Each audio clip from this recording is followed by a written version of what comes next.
हो गया।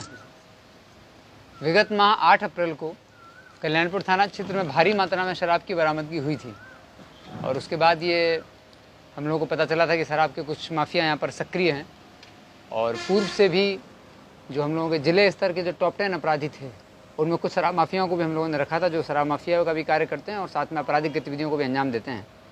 ऐसे एक अपराधी का नाम था प्रभात चौधरी और 8 तारीख को जब शराब कल्याणपुर में शराब पकड़ी गई उसके बाद 12 तारीख को बरहेटा गांव में कुछ फायरिंग की सूचना प्राप्त हुई थी और उसके बाद 22 अप्रैल को पुनः झटमलपुर गांव में भी फायरिंग की सूचना प्राप्त हुई थी कि दो गैंग्स के बीच में आपस में फायरिंग हुई है और 30 से 35 राउंड गोलियां चलने की बात सामने आई थी। हालांकि कोई हताहत नहीं हुआ था, लेकिन घटनास्थल को देखने के बाद और जब सीनियर ऑफिसर्स के द्वारा घटनास्थल का विजिट किया गया तो स्पष्ट हो गया था कि शराब माफियाओं के बीच में किसी तरह का गैंग वॉर ये हुआ है।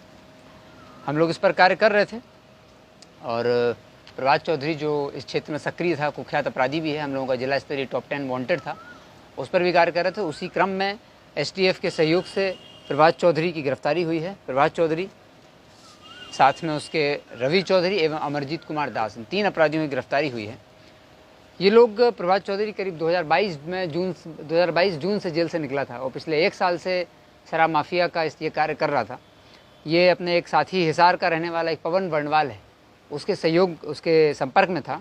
उसके संपर्क में रह करके प्रभात चौधरी उससे फ़ोन के माध्यम से संपर्क करता था और वहाँ से ट्रक्स मंगाता था।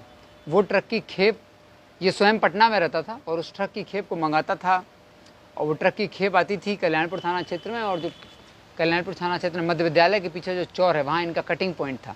उस कटिंग पॉइंट पर 2 व्यक्ति है, ललित और निजाम, ये अपनी पिकअप लेकर के आते थे और उस पिकअप में माल को भरने के बाद प्रभात सैनी, प्रभात शर्मा और जीतू राणा, इन लोगों के घर के पीछे के चौर में ये लोग ले जाते थे, वहाँ शराब को डंप कर देते थे। प्रभात चौधरी के बिहाफ पर इन लोगों से पैसा कलेक्शन करने का जिम्मेदारी रवि चौधरी, टाइगर उर्फ गुलशन और सत्यम त्यागी की थी। ये 3 लोग इसके बिहाफ पे इन लोगों से पैसा कलेक्ट करते थे और शराब को फिर होम डिलीवरी करने का काम जीतू राणा, प्रभु सैनी और प्रभात शर्मा के द्वारा किया जाता और सानू के द्वारा किया जाता था और पिकअप का इंतजाम ललित और निजाम करते थे। इस पूरे गैंग का हम लोगों को पता चल गया और इसके जो 3 कुख्यात अपराधी हैं उनकी गिरफ्तारी हो गई है। बाकी सभी भागे हुए, उनकी गिरफ्तारी के लिए प्रयास किया जा रहा है।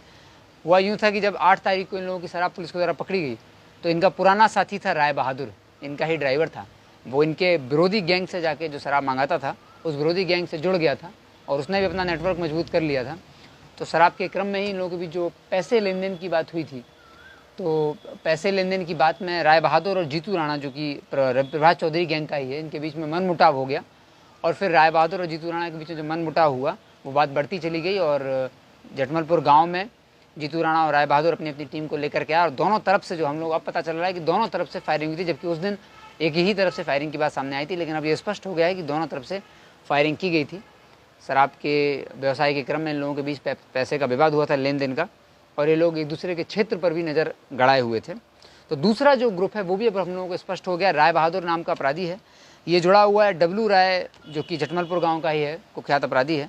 इसके साथ में भोला राय, दीना राय, संजीत, राय बहादुर और मुकेश, ये लोग अपना एक गैंग चलाते हैं। ये लोग भी पहले जेल गए हुए हैं, अभी भागे भी हुए हैं, इन पर FIR भी दर्ज किया जा रहा है और इस गैंग के भी कुछ लोग हैं जो कि अभी भागे हुए हैं। 3 की गिरफ्तारी हो गई है। इन लोगों के बीच में लेन देन को लेकर के फायरिंग की घटना हुई थी 12 तारीख को और 22 तारीख को और अभी ये लोग पुनः हम लोगों को जब सूचना मिली तो प्रभात चौधरी, रवि चौधरी और अमरजीत कुमार दास, ये लोग अपनी गाड़ियों को लेकर के शराब को रिसीव करने ही जा रहे थे। तो जब सूचना पर छापेमारी की गई तो इनके पास से 2 पिस्तौल, 8 जिंदा कारतूस, 1 स्कॉर्पियो, 1 कार और 13 मोबाइल इनके पास से मिले हैं, जिन सब मोबाइल में ये लोग फर्जी सिम लगाते थे।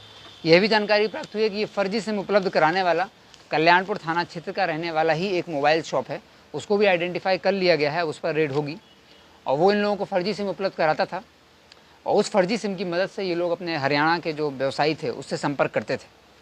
तो 2 4 चक्का गाड़ी हुई हैं और 2 पिस्तौल और 1 बुलेट बरामद हुई है, 8 गोलियां बरामद हुई हैं, 3 अभियुक्त गिरफ्तार हैं। प्रभात चौधरी का आपराधिक इतिहास 2019 से ही है, लगातार शराब के मामलों में जेल गया है, लेकिन पिछले 1 वर्ष से ये शराब के साथ साथ आपराधिक गतिविधियों में संलिप्त हो गया था और इन लोगों ने इस पूरे गैंग के पास 7 हथियार हैं जो हम लोगों को पता चला है, जिसमें से 2 बरामद हो गए हैं, 5 हथियार और बरामद होने हैं। जो इनका एक साथी है हल्का उर्फ हिमांशु, उसके पास बाकी हथियार होने की सूचना है और एक प्रभात शर्मा है।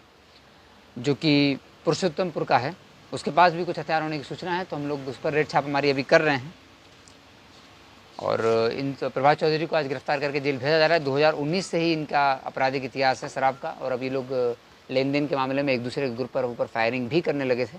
तो फिलहाल इन लोगों को गिरफ्तार कर लिया गया। इनकी जो नंबर प्लेट आप लोग देख रहे होंगे, ये नंबर प्लेट ये लोग सभी गाड़ियों की नंबर प्लेट को गाड़ी से निकाल करके एक ही गाड़ी में रख करके, ताकि गाड़ी आइडेंटिफाई ना हो पाए, और रात के समय में शराब को इसी गाड़ियों के माध्यम से ढोते थे। और ये 13 मोबाइल सामने रखे हुए हैं, इन्हीं 13 मोबाइल के लोग उपयोग करते थे। कुछ कैश राशि भी बरामद हुई है और गाड़ियों की चाबियाँ भी बरामद हुई हैं। इन लोगों को गिरफ्तार करके अब जेल भेजा जा रहा है। Thank you.